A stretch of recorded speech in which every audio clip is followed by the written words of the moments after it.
You ask Tiger to solve. This deals with linear equations with one unknown. The final result is x equals -8/5. Let's solve it step by step. Group all constants on the right side of the equation. Add 8 to both sides. Simplify the arithmetic.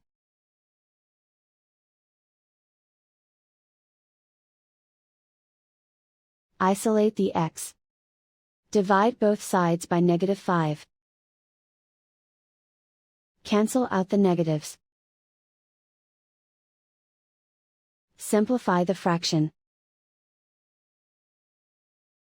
Move the negative sign from the denominator to the numerator. And so the final result is x equals -8/5.